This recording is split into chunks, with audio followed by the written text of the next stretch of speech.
Good morning class. Welcome to study portal. Study portal पे आप सभी का स्वागत है। मैं हूं आपका दोस्त गौरव और आज जो है मैं आपके बीच में कंप्यूटर से संबंधित एक नया लेक्चर लेके आया हूं जो कि रिलेटेड होगा हमारे साइबर सिक्योरिटी, साइबर क्राइम से रिलेटेड। तो आज का लेक्चर जो है वो आप बहुत इंपॉर्टेंट होने वाला है, तो आप लोग लास्ट तक बने रहिए, वीडियो को बिना किसी स्किप किए हुए देखिए और अगर आपको पसंद आए तो please like, share and subscribe कीजिए। ओके दोस्तों, तो चलिए शुरू करते हैं। तो शुरू करने से पहले मैं आपको बता देता हूं कि स्टडी पोर्टल जो है ये चैनल जो हमारा, इस पर आपको विभिन्न एग्जाम जैसे केबीएस, एनबीएस, सीटेट, आपका एसडीएसएसबी, यूपी टेट, उत्तराखंड टेट और अन्य विभिन्न एसएससी और स्टेट एग्जाम से रिलेटेड वीडियोस उपलब्ध हैं। आप चैनल पर जाके उन वीडियोस को देख सकते हैं, उससे आपको पूरी नॉलेज मिलेगी। ठीक है दोस्तों, और अगर आपको उससे संबंधित पीडीएफ चाहिए या किसी भी प्रकार का प्रिंटेड नोट्स चाहिए तो उसके लिए आप इस व्हाट्सएप नंबर पर कांटेक्ट कर सकते हैं। यहाँ पर आपको सारी इन्फॉर्मेशन प्रोवाइड की जाएगी, किस प्रकार से आपको नोट्स मिलेंगे। ठीक है दोस्तों, तो चलिए अब आप लोग समझ चुके हैं। अब हम शुरू करते हैं हमारा आज का सेशन जो कि रिलेटेड है आपका साइबर सिक्योरिटी, जिसमें सबसे पहले हम बात करेंगे साइबर स्पेस। साइबर स्पेस किसे कहते हैं? तो साइबर स्पेस का मतलब है दुनिया भर में जितना भी बड़ा जो नेटवर्क, कंप्यूटर एक नेटवर्क के रूप में फैला हुआ है और उस कंप्यूटर नेटवर्क पर सूचनाओं का एक अथाह भंडार है। ठीक है ना, एक समंदर कह सकते हैं आप सूचनाओं का। तो इस सूचनाओं के इस समंदर को ही, इस पूरे नेटवर्किंग को ही क्या कहा जाता है? साइबर स्पेस कहा जाता है। ठीक है ना, तो ये है। और वर्तमान में जो इंटरनेट है, इंटरनेट एंड WWW यानी कि वर्ल्ड वाइड वेब, इसके लिए जो है वो आपका साइबर स्पेस शब्द का इस्तेमाल किया जाता है। ठीक है ना, साइबर स्पेस क्या है? WWW या इंटरनेट, जो कि एक क्या है? वर्चुअल वर्ल्ड है जिसमें कि इंफॉर्मेशन का एक अथाह समुद्र है और उसमें जो है वो दुनिया भर के नेटवर्क जो है वो जुड़े हुए हैं आपस में। ठीक है, तो ये है हमारे पास आज का पहला टॉपिक, आपके साइबर स्पेस। ठीक है, अब जो हम सेकंड बात करने वाले हैं कि साइबर वारफेयर। साइबर वारफेयर क्या होती है? इसमें क्या होता है? एक देश, एक राष्ट्र द्वारा दूसरे राष्ट्र के नेटवर्क में सेंध लगाना, समझ गए? इसके अंतर्गत जो है वो साइबर स्पेस में लड़ाई लड़ी जाती है। एक जो एक कोई कंट्री है वो दूसरी कंट्री के जो है इस प्राइवेट नेटवर्क में, उनके गवर्नमेंट के जो साइट्स हैं उसमें घुस के उसको हैक करके उसमें उससे महत्वपूर्ण जानकारियों को चुरा लेते हैं या उस साइट को चलने से रोक देते हैं, उस साइट में नेटवर्किंग में कोई प्रॉब्लम कर देते हैं। तो उसको क्या कहेंगे? हम साइबर वॉर कहेंगे, साइबर वॉरफेयर। और जो नेक्स्ट जनरेशन है या आने वाली जो जनरेशन है उसमें अब क्योंकि कन्वेंशनल जो वार है वो उसका जमाना जा चुका है, अब जो है वो लड़ाई इसी प्रकार से लड़ी जाएगी साइबर स्पेस में। आपने देखा होगा कि पिछले दिनों जो है वो चाइना जो है उसके कई उसके ऐसे ऐप्स पकड़े गए हैं जो कि दूसरे देशों की क्या कर रहे हैं? जासूसी कर रहे हैं, उनके ऊपर नजर रख रहे हैं। तो उससे कई देशों ने उनको बैन किया, भारत ने बैन किया, अमेरिका ने बैन किया और कई देशों में मांग चल रही है। इसके अलावा जैसे कुछ दिन पहले पता चला था कि चाइना जो है हमारे यहाँ के कुछ इंपॉर्टेंट लोग हैं उनके डेटा को इकट्ठा कर रहा है या उनको उनके संबंधित जानकारियों को चुरा रहा है। तो वो सब क्या चीज आती है? साइबर वेयरफेयर में आती है कि आप डायरेक्ट जो है वॉर न लड़ रहे हैं बल्कि प्रॉक्सी वॉर को लड़े। ठीक है ना, तो ये है हमारे पास साइबर वॉरफेयर। ठीक है, नेक्स्ट हमारे पास हम बात करेंगे स्पैम। स्पैम क्या होता है? स्पैम होता है अनऑथराइज्ड मेल्स, यानी कि इस प्रकार की जो ईमेल्स जो कि क्या होते हैं, ईमेल को बहुत बड़ी मात्रा में जो है वो आपके उसमें भेजा जाता है, तो वो एक तरह से क्या कहलाती है? ईमेल बॉम्बार्डिंग कहलाती है। ईमेल बॉम्बिंग भी इसको कहा जाता है, यानी कि बहुत बड़ी संख्या में आपको जो है वो मेल भेजना। और वो ज्यादातर जो मेल होते हैं वो क्या होते हैं? एड्स होते हैं। विभिन्न जो कंपनीज होती हैं या कोई और जो प्राइवेट होते हैं एंटिटीज या किसी का पर्सनल कोई बिजनेस है, उस प्रकार के जो एड्स होते हैं वो आपको भेजे जाते हैं। क्योंकि जनरली जो है हम उन चीज़ों को इग्नोर करते हैं, लेकिन बार बार आपके उसमें वो मेल भेजकर जो है वो आपका ध्यान जो है उस तरफ आकर्षित करने की कोशिश की जाती है, ठीक है ना। और इनसे बचने के लिए जो है हम क्या करते हैं, एंटी स्पैम फिल्टर का यूज करते हैं, ठीक है ना। एंटी स्पैम फिल्टर होता है एक, उसका इस्तेमाल करते हैं जिससे ये स्पैम मेल जो है वो बच जाती है। आपने कभी जीमेल में अपना मेल बॉक्स खोलना तो उसमें एक स्पैम का अलग से ऑप्शन होता है, जिसमें ये सारे जो कंपनीज के और जो ये एड्स वाले होते हैं प्रायोजक के, ये सारे के सारे एड्स आते हैं, उसको स्पैम कहते हैं, ठीक है। तो ये है हमारा स्पैम। आगे चलते हैं।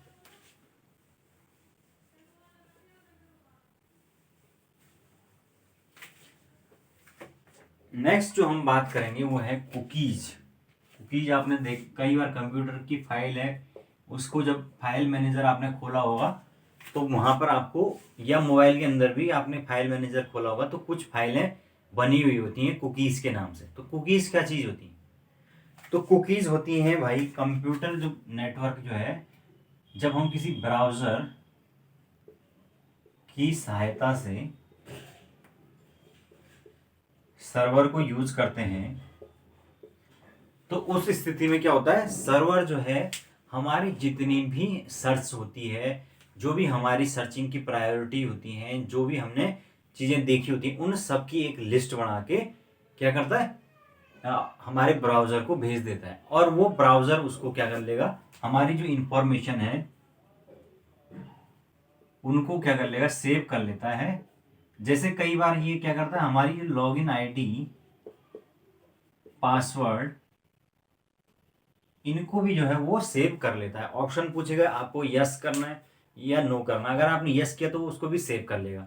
तो उससे क्या सुविधा होती है कि अगली बार जब भी आप उस साइट पे जाते हैं तो आपको केवल एक वर्ड टाइप करना होता है और वो खुद ब खुद आ जाता है। जैसे कि अगर यूजर नेम है और यहाँ पर मैं गया अंदर साइट के और मैंने यहाँ पर केवल जी टाइप किया, तो जी टाइप करने के बाद ही उसे खुद ब खुद पता चल जाएगा कि मैं अपना नाम टाइप कर रहा हूँ और वो उसको ऊपर से दे देगा, आप उस पर क्लिक कर सकते हैं। तो ये कहाँ से ये चीजें सेव कहाँ हुई हैं, ब्राउजर के अंदर, ये कुकीज के अंदर हुई है। यानी कुकीज का काम क्या होता है कि जो हमारा यूजर है उसका इंटरफेस आसान बनाया जाए, यूजर को नेटवर्क यूज करना या इंटरनेट यूज करना आसान पड़े, बार बार उसे साइट खोजने नहीं पड़े। आप जैसे यूट्यूब में कोई चीज सर्च कर देते हैं तो आपने देखा होगा कि वो अगली बार जो है जब आप उस पर क्लिक करते हैं सर्च बार में, तो वो अपने आप जो है केवल कीवर्ड का एक अक्षर डालने पर वो खुद ब खुद आ जाता है। तो क्यों?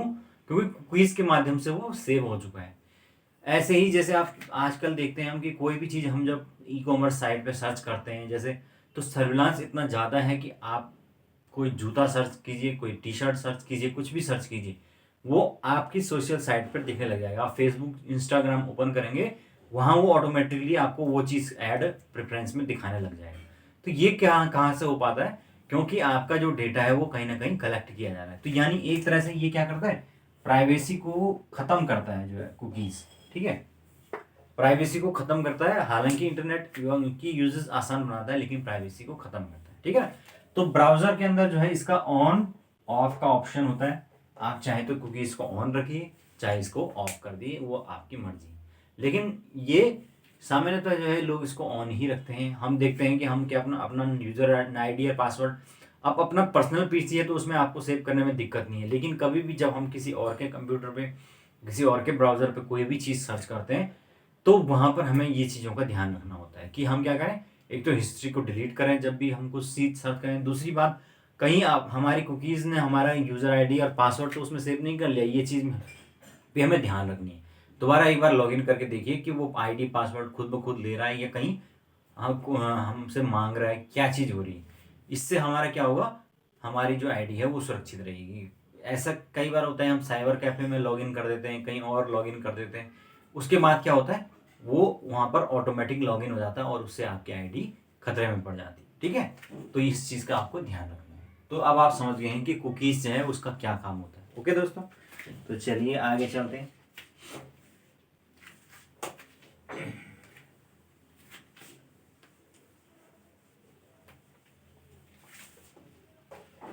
अब बात करते हैं हम साइबर क्राइम की। आपने सुना होगा आजकल साइबर क्राइम क्या होता है। साइबर क्राइम का मतलब है इंटरनेट या कंप्यूटर के माध्यम से कोई भी गैर कानूनी काम करना, गैर कानूनी कार्य करना, ठीक है ना। ये कोई भी इलीगल काम जो कि नेटवर्किंग के माध्यम से, कंप्यूटर के माध्यम से, इंटरनेट के माध्यम से किया जाता है, वो सबका सब साइबर क्राइम के अंदर आता है। इसके अंतर्गत क्या क्या आता है, ये है किसी की आईडी हैक करना,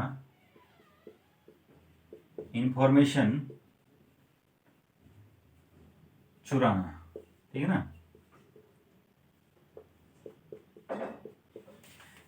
आपत्तिजनक जो है वो फोटो वीडियो डालना, किसी का आपत्तिजनक फोटो वीडियो अपलोड कर देना, ये भी साइबर क्राइम है, ठीक है। किसी को बैड कमेंट्स करना, कमेंट्स में गाली वगैरह लिखना, ये भी एक साइबर क्राइम है, ठीक है। उसके अलावा इंटरनेट की मदद से फाइनेंशियल फ्रॉड करना, समझ रहे हो। कई बार क्या होता है कि आपने देखा होगा आपको फेक कॉल्स आते हैं, और वो क्या करते हैं, जो हमारे हम तो समझते हैं, लेकिन जो हमारे बुजुर्ग जनरेशन है, माताएं हैं, पिताजी लोग हैं, ये इन चीज़ों को नहीं समझते हैं, इसलिए ये क्या करते हैं, उन फ्रॉड लोगों के जाल में फंस जाते हैं। अपना आईडी और लॉगिन आईडी, पासवर्ड या एटीएम का नंबर बता दिया, ये सब चीज़ें बता देते हैं, जिससे वो क्या करते हैं, आसानी से आपके सिस्टम को हैक कर लेते हैं, या आपकी जो बैंक अकाउंट है उसको हैक कर लेते हैं, जिससे आपका पैसा चोरी हो जाता है। ऐसा कई लोगों के साथ हो चुका है, चाहे वो एटीएम के अंदर हो, चाहे नॉर्मली जैसे आजकल वो बात करते हैं कि फ़ोन पे।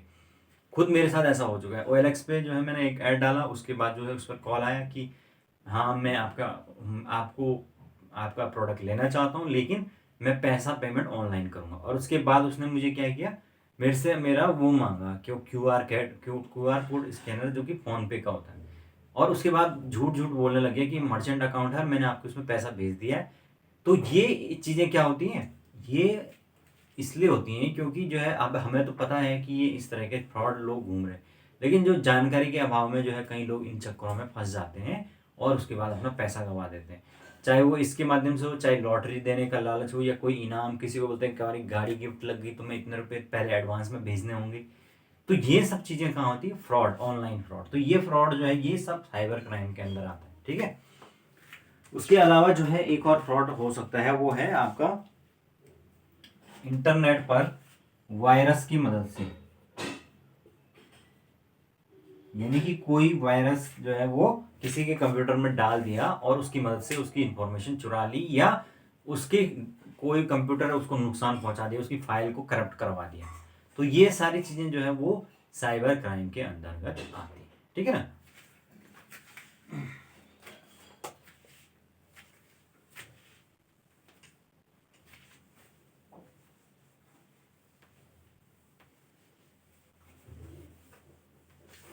अब इससे बचने के क्या उपाय हैं, बचने के उपाय, बचने के उपाय ये है कि अपना लॉगिन आईडी, पासवर्ड स्ट्रॉन्ग बनाए, ठीक है ना। सबसे पहले तो ये है कि जो अपना लॉगिन आईडी पासवर्ड है उसको थोड़ा अच्छा बनाए। ऐसा नहीं कि 1 2 3 4 5 6 ये कोई पासवर्ड नहीं होता है। आप क्या कीजिए, अपने जितने भी पासवर्ड हैं उसमें letters, special characters, upper case, lower case, इन सारी चीज़ों को शामिल कीजिए, ताकि वो एक कॉम्प्लेक्स क्या बने, पासवर्ड बने। उसको भले ही लिख लीजिए कहीं, लेकिन उसको एक कॉम्प्लेक्स पासवर्ड बनाए जिसको कि क्रैक करना क्या हो, बहुत ही ज़्यादा मुश्किल, ठीक है ना। दूसरा जो है इसमें क्या हो सकता है, आप हाँ अपने कंप्यूटर में जो है वो एंटीवायरस का प्रयोग करें।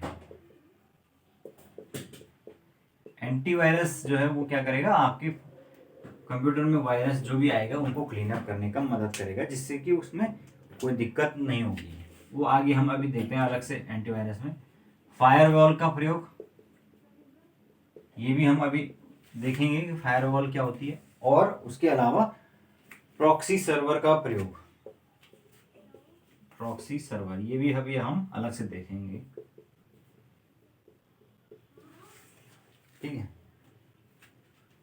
और डेटा को इनक्रिप्टेड फॉर्म में बदलना,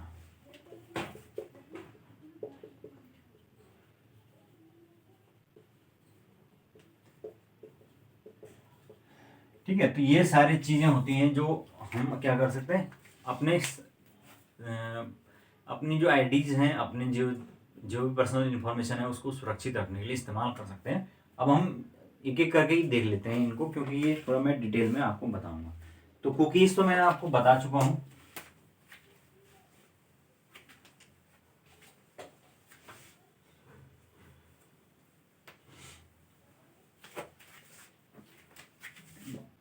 मैं नेक्स्ट आपको जो बताऊंगा वो है proxy server. Proxy server, proxy server क्या होता है? प्रॉक्सी का मतलब क्या होता है, किसी की जगह पे जो है वो काम करना है ना। तो प्रॉक्सी सर्वर क्या होता है, एक लोकल सर्वर होता है, लोकल सर्वर,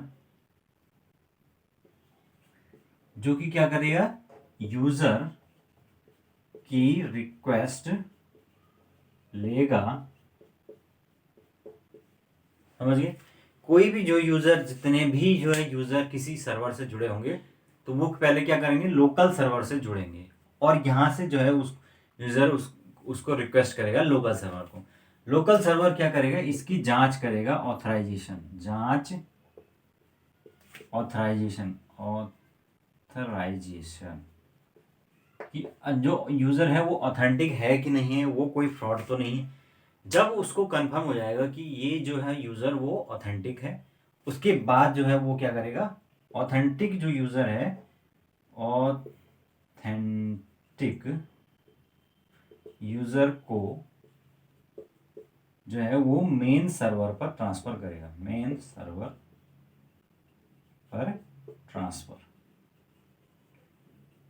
इस तरीके से क्या होगा, जो मेन सर्वर है उस पर किसी भी अनऑथराइज पर्सन का एक्सेस नहीं हो पाएगा, कोई भी उसको हैक नहीं कर पाएगा, वहां पर जो है नेटवर्किंग में कोई भी घुसपैठ नहीं कर पाएगा। क्यों? क्योंकि प्रॉक्सी सर्वर जो है वो पहले ही जांच कर रहा है कि कोई अनऑथराइज्ड यूजर जो है वो किसी तरीके से सर्वर में ना घुस पाए, किसी तरह से नेटवर्क को हैक ना कर पाए, ठीक है ना।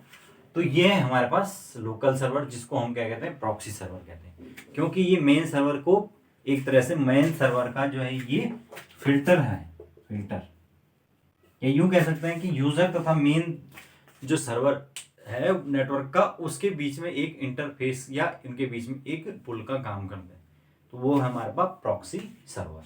तो अब आप लोग समझ गए प्रॉक्सी सर्वर क्या है।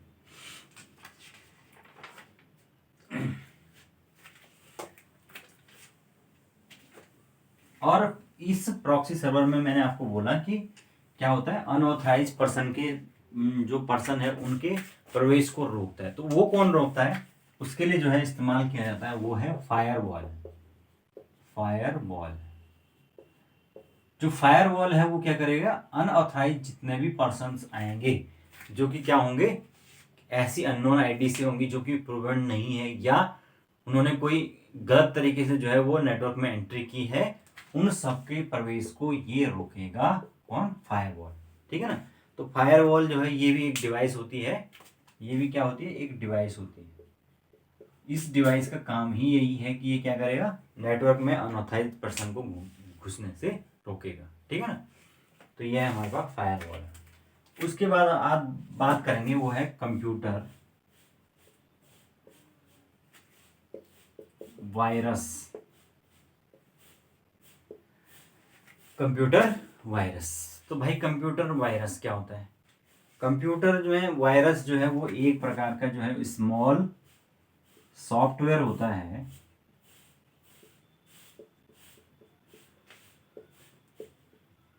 जो किसी मेन प्रोग्राम से जुड़कर इंटरनेट तथा पीसी में आ जाता है। ठीक है, तो कंप्यूटर वायरस क्या होता है भाई, ये भी एक तरह के सॉफ्टवेयर ही होते हैं। ठीक है, ये सॉफ्टवेयर क्या होते हैं, मेन कोई सॉफ्टवेयर होता है जो काम का सॉफ्टवेयर होता है, उनके साथ जो अटैच फाइल होती हैं उनके साथ ये जुड़ जाता है। अब इनको अटैक करवाया जाता है जानबूझ के, है ना। तो ये जो है ये सॉफ्टवेयर जब इसके साथ जुड़ जाते हैं तो ये चारों तरफ इंटरनेट पर फैल जाते हैं। जैसे कि फॉर एग्जांपल किसी मेल में ये आएगा नहीं, लेकिन मेल के साथ कोई अटैचमेंट आया है, कोई फाइल अटैच होके आई, तो उसके साथ हो सकता है वायरस आ जाए।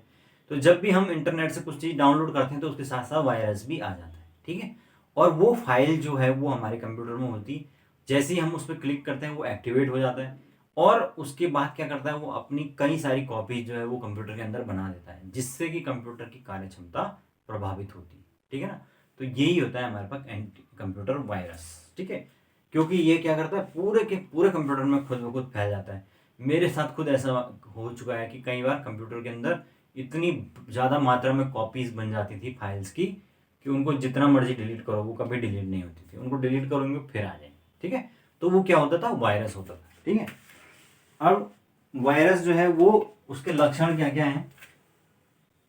अब जैसे वायरस होता है उसके कुछ लक्षण होते हैं ना, जैसे कोरोना वायरस है तो उसके भी कुछ लक्षण हैं। तो इस प्रकार से वायरस जो है कंप्यूटर वायरस की क्या कह सकते हैं, इफेक्ट कह सकते हैं, effect of virus, computer virus. तो कंप्यूटर वायरस का इफेक्ट क्या होता है, सबसे पहले जो है आप तीन चीज़ों को देख के समझेंगे कि मेरे कंप्यूटर में जो है वायरस की घुसपैठ होगी। सबसे पहले जो है वो कई बार कंप्यूटर का खुद रीबूट हो जाना,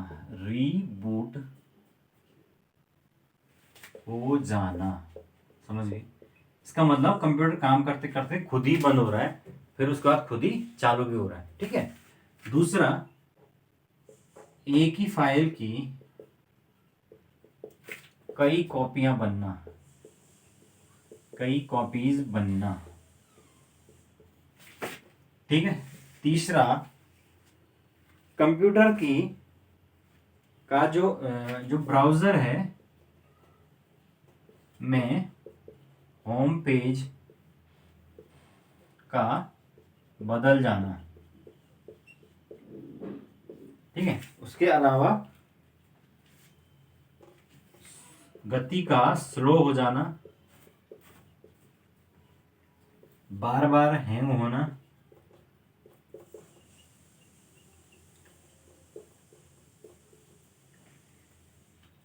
और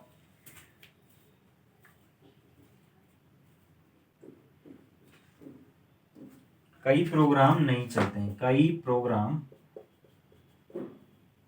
ना चलना। ठीक है, तो ये है। इसके अलावा फाइल का करप्ट होना। तो भाई ये सब चीजें कब क्या होता है, कंप्यूटर खुद ब खुद कई बार आपका ऑफ हो जाएगा, फिर उसके बाद रिबूट होकर ऑन भी हो जाएगा, फिर एक ही फाइल की कई कॉपीज बनना। ये तो मैं आपको बता चुका हूँ कि वो क्या करता है, कंप्यूटर वायरस अंदर घुस के कई कॉपीज को अपना बना लेता है। तो वो जब कॉपीज को बनाएगा तो जाहिर सी बात है स्पेस घेरेगा, और फिर क्या करेगा, उसकी जो गति है वो स्लो हो जाएगी। तो इससे क्या होगा, कंप्यूटर की गति जो है वो स्लो हो जाएगी, वर्किंग बहुत स्लो हो जाएगी। उसके बाद ब्राउजर को होम में बदल जाना, ब्राउजर में होम का बदल जाना, यानी होम पेज हमने कुछ सेलेक्ट किया है ब्राउजर के अंदर, लेकिन जब वायरस होता है तो वो होम पेज नहीं बल्कि कोई और ही पेज खोल देता है। ठीक है ना, अनवांटेड जो पेजेस हैं वो अपने आप खुल जाना, तो वो भी वायरस का संकेत है। फिर हैंग होना, अगर कोई भी हम ज़्यादा क्लिक कर रहे हैं या एक से ज़्यादा प्रोग्राम चला रहे हैं एक बार में, तो तुरंत जो है कंप्यूटर हैंग हो रहा है। तो वो क्या मतलब होगा, कई बार हम देखते हैं कि माउस भी इतनी तेज हैंग होता है, हर 5 मिनट में माउस हैंग होने लग जाता है। तो वो किस वजह से, वो कंप्यूटर वायरस आने के लक्षण है। ठीक है, उसके अलावा हमारे पास आएगा कई प्रोग्राम न चलना। हमने देखा होगा कि कई बार हम कोई सॉफ्टवेयर इंस्टॉल कर रहे होते हैं और वहां पर जो है वो दिखाता है कि this program has been stopped, और वो अचानक बंद हो जाता है। तो वो क्यों होता है? वो उसका रीज़न वही है कि वायरस आ चुका है और वायरस उसको नहीं रन नहीं होने पा रहा प्रोग्राम, है ना। तो वो भी वायरस का संकेत है। उसके अलावा जो है लास्ट में इसमें है कि कुछ फाइलें आपने देखी होंगी कि कल तक वो फाइल जो है वो प्ले भी हो रही थी, वो खुल भी रही थी, लेकिन आज जब आप उस पर क्लिक कर रहे हो तो वो केवल और केवल एक आइकन है, उसके अंदर एक फाइल गायब है, या फाइल जो है वो ओपन ही नहीं हो रही। तो वो क्या होगी? करप्ट हो गई है। किसके कारण? वायरस के कारण। ठीक है, तो ये हमारे पास कि वायरस के इफेक्ट। ठीक है, अब आप लोग समझ गए हैं कि वायरस के क्या क्या इफेक्ट होते हैं।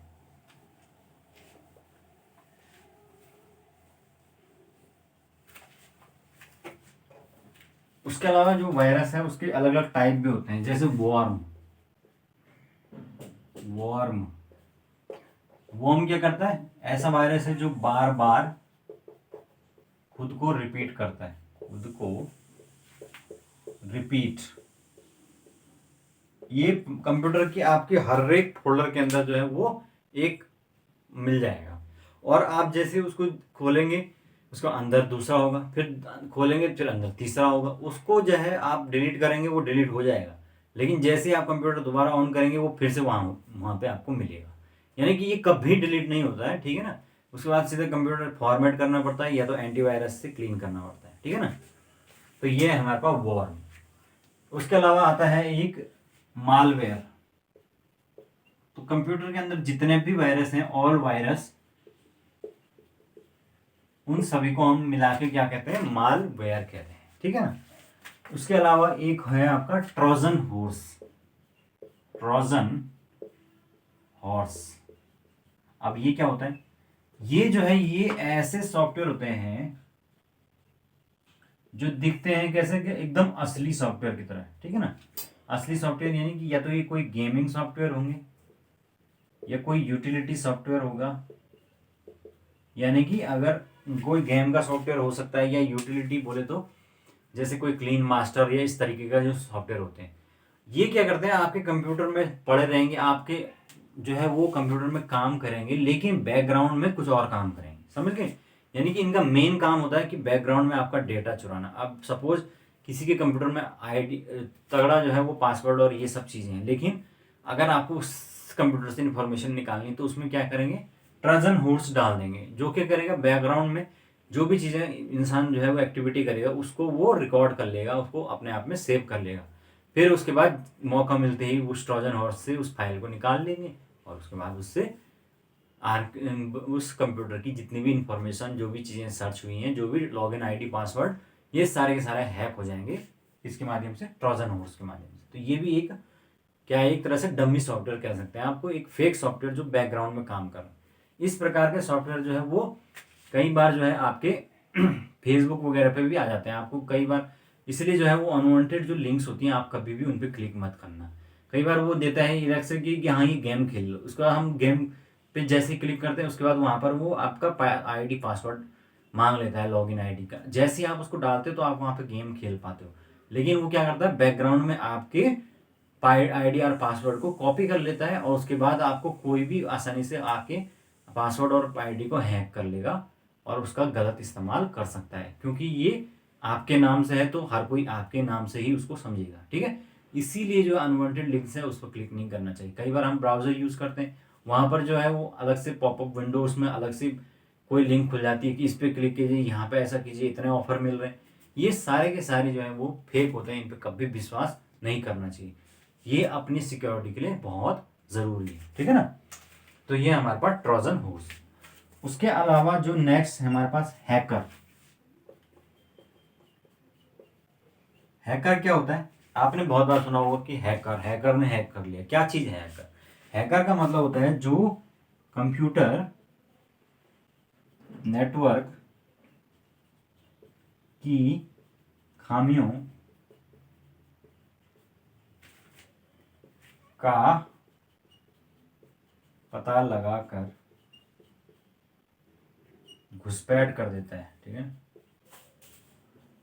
यानी कि कोई कंप्यूटर नेटवर्क है, उसमें भाई सिक्योरिटी में कहाँ पर हो लूप होल है, कहाँ पर जो है सिक्योरिटी में कमी दी गई है, कहाँ से जो है वो जो है अटैक हो सकता है, और वो एक बार उसको आइडेंटिफाई कर लेते हैं कि यहाँ पर जो है वो लूप होल है, उसके बाद वो वहाँ पर उसको तोड़ देते हैं और किसी भी तरीके से आपके नेटवर्क में घुस जाते हैं।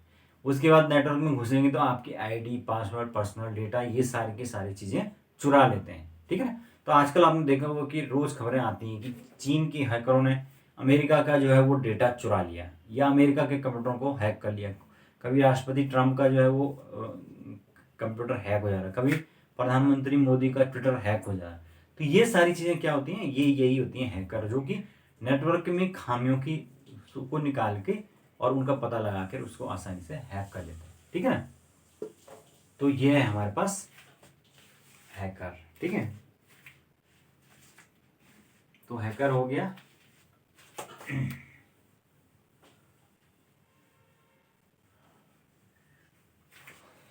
फिर आते हैं हमारे पास स्पाईवेयर।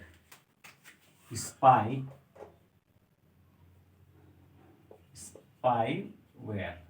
तो स्पाईवेयर जो है वो भी इसी प्रकार के सॉफ्टवेयर होते हैं जो जासूसी के लिए जो है इस्तेमाल किए जाते हैं। ठीक है ना। स्पाईवेयर में आपके इस प्रकार के हिडन कैमराज होते हैं और हिडन सॉफ्टवेयर होते हैं जो कि बैकग्राउंड में आपके मोबाइल में काम करते हैं। आपके मोबाइल सिस्टम, हमारे जो मोबाइल है उसमें भी कई प्रकार के ऐसे सॉफ्टवेयर हैं जो ये स्पाई सॉफ्टवेयर होते हैं। कोई भी उनको आपके सॉफ्टवेयर मोबाइल में इंस्टॉल कर दे तो आपकी कॉल रिकॉर्ड्स हो सकती हैं, आपके व्हाट्सएप के जो मैसेज हैं वो रिकॉर्ड हो सकते हैं, और वो सारी की सारी इंफॉर्मेशन उस बंदे के पास जा सकती है। ठीक है ना। तो ये जो सॉफ्टवेयर होते हैं ये बैकग्राउंड में काम करते हैं, इनका पता नहीं चलता है कि ये कैसे काम कर रहे हैं। दिखने में कुछ और लगते हैं लेकिन अंदर से कुछ और काम कर रहे होते हैं। ठीक है, तो इनको कहते हैं हम स्पाईवेयर। ओके, नेक्स्ट जो है हम बात करेंगे अब एंटी वायरस।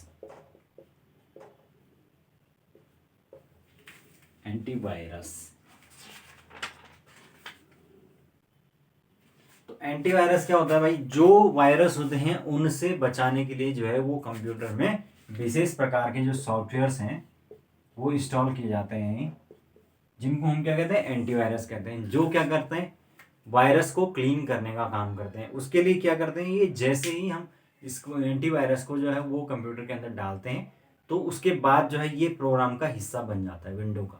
और जब भी कोई भी प्रोग्राम रन करना होता है उससे पहले ये क्या करेगा, उसको स्कैन करेगा। जैसे कि फॉर एग्जांपल मैं कोई पेन ड्राइव लेके आया हूँ, पेन ड्राइव मैंने लगाई, तो अब प्रोग्राम जो है उसके अंदर जो भी होगा उसको रन करने से पहले ये क्या करेगा, उसको स्कैन कर लेगा, और स्कैन करने के बाद पता कर लेगा कि इसके अंदर वायरस है या नहीं। अगर है तो पहले उसको क्लीन करेगा और फिर उसके बाद आगे के काम होंगे।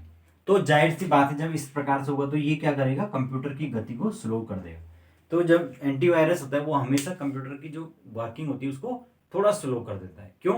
क्योंकि जब ये डिस्क को भी आपको क्लीन करता है, स्टोरेज में भी चेक करता रहता है कि वायरस है कि नहीं, तो ये सारी चीज़ें चेक करने में इसको टाइम लग जाता है और इस वजह से ये कंप्यूटर की वर्किंग को स्लो कर देता है। ठीक है, एंटीवायरस। एंटीवायरस हमेशा अच्छा वाला खरीदना चाहिए। ठीक है ना, ऐसा नहीं जो फ्री वाला मिल रहा है इंटरनेट पे उसका कोई मतलब नहीं, वो क्लीन नहीं करता है। उसके अलावा हमें क्या करना चाहिए, सॉफ्टवेयर निकाल के उसकी ऑनलाइन लाइसेंस की आती है उसको खरीद के लाइसेंस वाला लेना चाहिए। ठीक है ना। मुख्य जो सॉफ्टवेयर हैं एंटीवायरस के, मुख्य एंटीवायरस,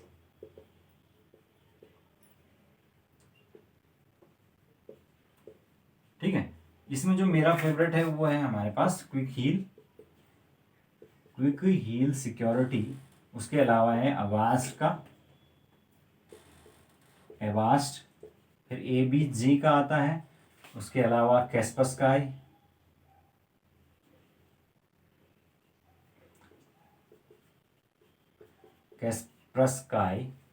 फिर अलावा इसके अलावा आता है आपका, और क्या क्या आता है, मैकेफी का आता है, मैकेफी का आता है, और आपके नॉर्टन का आता है, नॉर्टन। मेरे ख्याल से आप लोगों ने ये इस्तेमाल किए होंगे। ये सारे के सारे सॉफ्टवेयर आपको ऑनलाइन अवेलेबल हैं। तो इनको हम जो है लाइसेंस के माध्यम से खरीदते हैं, 1 साल का, 6 महीने का, 2 साल का। उससे जो है हमारा कंप्यूटर प्रोटेक्ट रहता है, क्योंकि ये क्या करेगा, आपकी सारी की सारी जो फाइल्स हैं उनको स्कैन करता है और उसमें से वायरस निकालता है। कई बार ये क्या करता है, आपकी फाइल भी डिलीट कर देता है, क्योंकि वो जो अंदर उसके वायरस होता है वो इतना हार्ड होता है कि उसको मिटाने के लिए उसे फाइल भी मिटानी पड़ती है। तो ये अभी कई बार आपकी फाइल्स भी डिलीट मार देता है, ठीक है ना। तो ये है, और इसको भाई टाइम टू टाइम जो है वो अपडेट करना जरूरी होता है। क्यों? क्योंकि जो नए वायरस होते हैं वो क्या है, एक सॉफ्टवेयर है, और वो सॉफ्टवेयर जो है वो अपडेट होके आते हैं, यानी नए नए नए वायरस हर दिन कंप्यूटर इंटरनेट पर आते हैं। तो जाहिर सी बात है, जब नए नए वायरस आएंगे तो उनको हटाने के लिए नए नए क्या होना चाहिए, एंटीवायरस भी होने चाहिए। तभी जो है वो उन पर इफेक्टिव काम करेगा। तो वो क्या होगा, वो कब होगा, जब आप उसको लगातार अपडेट करते रहेंगे तो नई नई चीज़ें उसमें जुड़ती रहेंगी, और वो किल आपको पूरी सिक्योरिटी प्रदान करेगा, ठीक है ना। तो मेरे ख्याल से अब आप समझ गए हैं कि ये क्या चीज़ है। उसके अलावा इसमें कुछ और टर्म्स होते हैं, उनको भी देखते हैं हम। जैसे एक होता है इसमें क्रैकर। क्रैकर, तो क्रैकर का जो काम होता है वो क्या होता है, इसको हम क्या कहते हैं, ब्लैक हैट हैकर कहते हैं क्रैकर को। इसका काम है केवल क्या होता है, पासवर्ड हैक करना, ठीक है ना। कंप्यूटर सिस्टम में घुसपैठ करके पासवर्ड को हैक करना इसका नाम है, इसका काम है, और इसी को हम क्या कहते हैं, क्रैकर, ठीक है। उसके अलावा एक होता है time bomb virus. Time bomb virus, time bomb क्या वायरस क्या होता है, एक निश्चित समय पर एक्टिवेट होना, समझ रहे। यानी कि ये वायरस जो है वो आपके कंप्यूटर में इंस्टॉल हो जाएगा, लेकिन एक्टिवेट कब होगा, जब उसका टाइमिंग फिक्स कर रखा होगा कि इतने टाइम बाद ये एक्टिवेट होगा, या इस दिन ये एक्टिवेट होगा, उस दिन वो एक्टिवेट हो जाएगा, और आपके पूरी के पूरी कंप्यूटर को क्या करेगा, करप्ट करेगा। तब तक वो क्या करेगा, साइलेंट रहेगा। तो ये कहलाते हैं हमारे टाइम बॉम्ब वायरस, ये भी इस्तेमाल होते हैं। उसके अलावा एक चीज होती है फिशिंग। तो फिशिंग क्या शब्द जो है वो किसके लिए होता है, किसी भी पर्सन की जो लॉगिन आईडी होती है और पासवर्ड, इनको हैक करने की कोशिश करना या उनको हैक करना, ये क्या कहलाता है, आपका फिशिंग कहलाती है, ठीक है। उसके अलावा इसमें एक और चीज होती है, वो है digital signature. Digital signature, digital signature क्या होते हैं कि बिना प्रिंट आउट लिए हुए क्या करना, किसी भी डॉक्यूमेंट पर ऑनलाइन सिग्नेचर करना। ये जो सिग्नेचर होते हैं ये किसके लिए होते हैं, पेपर को वेरीफाई करने के लिए, उसको चेक करने, उसको ऑथेंटिकेट करने के लिए। ऑनलाइन जब वेरीफाई होता है कोई भी चीज़, जैसे ई कॉमर्स साइट होती है, ई गवर्नमेंट, आजकल जो गवर्नमेंट के काम भी ऑनलाइन हो रहे हैं, तो उसमें क्या होता है कि भाई जो अथॉरिटी है वो उसको क्या करे, ऑनलाइन ही उसको स्वीकृत करे। तो उसके लिए इनक्रिप्टेड फॉर्म में जो है इस पर एक डिजिटल सिग्नेचर कर दिया जाता है किसी भी पीडीएफ या डॉक्यूमेंट के ऊपर, और इसके बाद जो है वो ऑथेंटिकेट हो जाता है, वेरीफाई हो जाता है, उसको चेंज नहीं किया जा सकता क्योंकि उसमें लॉक लग जाता है, ठीक है। उसी को हम क्या कहते हैं, डिजिटल सिग्नेचर कहते हैं, ठीक है ना। आपने आधार कार्ड के अंदर ये चीज़ देखी होगी, ठीक है। उसके अलावा जो है हम इसमें बात करेंगे हमारा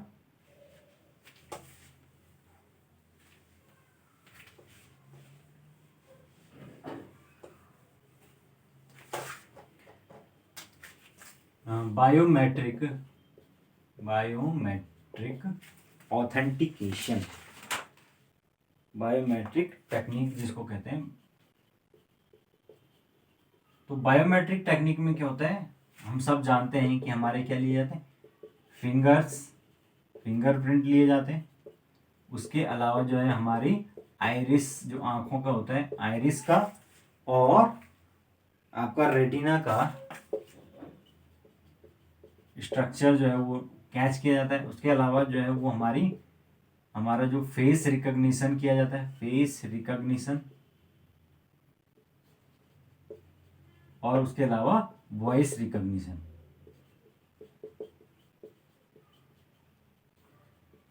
ये सारे के सारे चीज़ें जो है वो बायोमेट्रिक के अंदर होती हैं, और इसका एग्जांपल है आधार कार्ड। आधार कार्ड के अंदर आपकी ये सारी इंफॉर्मेशन ली जाती है। तो ये जो इन्फॉर्मेशन होती है ये किसके लिए होती है, आपका बायोमेट्रिक टेक्निक, ये पूरी तरीके से ऑथेंटिकेट। आज के समय में सबसे आपका जो क्या बोलते हैं, ऑथेंटिक जो आपकी आईडी है वो कौन सी, आधार कार्ड ही है, क्योंकि वो वहाँ पर आपका बायोमेट्रिक रूप से आपकी इंफॉर्मेशन दर्ज है। आप कहीं भी जाओगे, चाहे आप सिम लेने जाओ या कुछ भी लेने जाओ, चाहे आप बैंक में जाओ, हर जगह जो है वो सबसे प्रायोरिटी बेस पे आपकी आधार कार्ड को ही लोग मानते हैं। क्यों? क्योंकि वहाँ पर जो है वो आप फ्रॉड नहीं कर सकते हैं, उसमें आपकी बायोमेट्रिक रूप से आइडेंटिटी ली गई, ठीक है ना। तो ये है हमारे पास कुछ सिक्योरिटी फीचर्स, ठीक है ना। तो दोस्तों इसके साथ ही साइबर सिक्योरिटी खत्म होती है। और आज अब मैं आपको लास्ट में इसमें कुछ विंडो के शॉर्टकट्स बताऊंगा जो कि इस्तेमाल होते हैं और पूछे भी जाते हैं कई बार, ठीक है ना।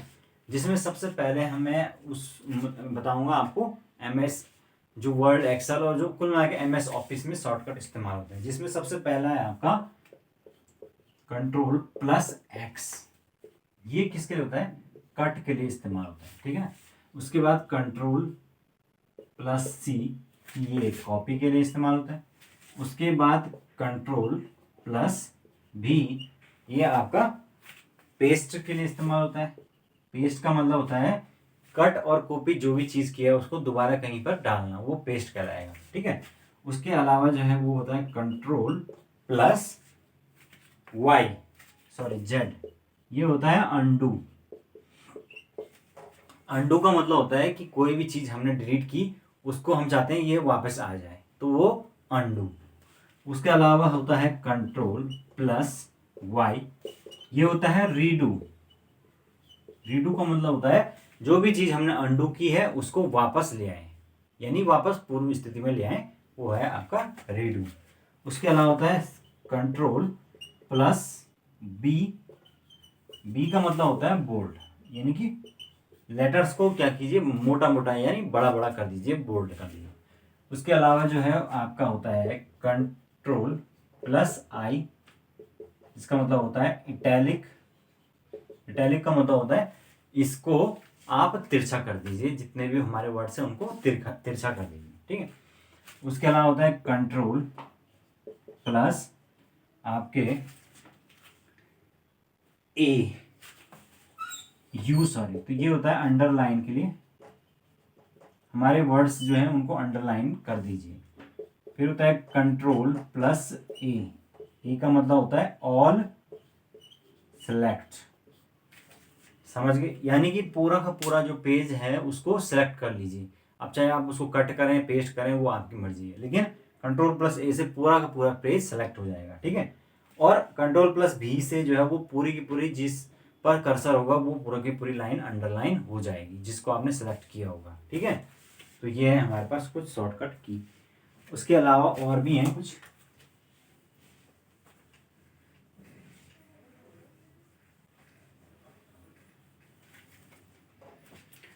ये है आपका Ctrl+S, जाहिर सी बात है ये सेव के लिए है। Ctrl+N, ये न्यू फाइल के लिए है। Ctrl+O, ये ओपन, पुरानी जो फाइल है उसको ओपन करने के लिए है। उसके अलावा जो है इसमें और क्या क्या है, Ctrl+F, ये फाइंड करना, कुछ भी चीज़ फाइल में फाइंड करना। फिर है Ctrl+L, L का मतलब होता है लेफ्ट अलाइन। फिर होता है Ctrl+R, R का मतलब होता है राइट अलाइन। अलाइन का मतलब होता है कि कोई भी पेज है उसमें जो वर्ड्स हैं उनको इधर लेफ्ट और राइट की साइड को लगाना। अगर लेफ्ट लाइन करेंगे तो सारे के सारे लेफ्ट से बराबर हो जाएंगे, राइट लाइन करेंगे तो राइट से सारे के सारे बराबर हो जाएंगे, तो वो होता है लेफ्ट और राइट अलाइन। उसके अलावा होता है Ctrl+E, इसका मतलब होता है सेंटर अलाइन। इसका मतलब होता है न राइट कीजिए न लेफ्ट कीजिए, बल्कि बीच में लगा दीजिए, ठीक है, तो सेंटर अलाइन ये है। उसके अलावा एक होता है आपका, ये हो गए, काफ़ी हो गए इसमें। फिर हम और कुछ स्पेशल कैरेक्टर देख लेते हैं, जैसे कि F1। F1 जो है वो इस्तेमाल होता है किसके लिए, हेल्प के लिए, यानी हेल्प विंडो अगर खोलनी तो F1। उसके अलावा जो F4 है वो होती है आपका रिफ्रेश के लिए, ठीक है, ये है हमारा रिफ्रेश F4।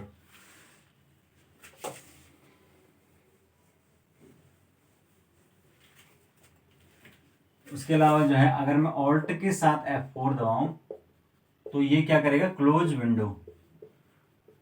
विंडो को क्लोज कर देगा। जो भी विंडो खुली होगी उसको क्लोज कर देगा, जितनी भी विंडो खुली होगी उसको क्लोज कर देगा, ऑल्ट प्लस F4। फिर उसके अलावा जो होता है F7 होता है आपका स्पेलिंग या ग्रामर एरर के लिए, ठीक है। फिर होता है आपका एस्केप जो है आपको पता है कि कोई भी प्रोग्राम है उसको बंद करना उसके लिए जो है वो एस्केप का इस्तेमाल होता है। फिर हमारे पास आता है आपका alt plus delete. Alt plus जो डिलीट है ये क्या करता है, परमानेंट डिलीट।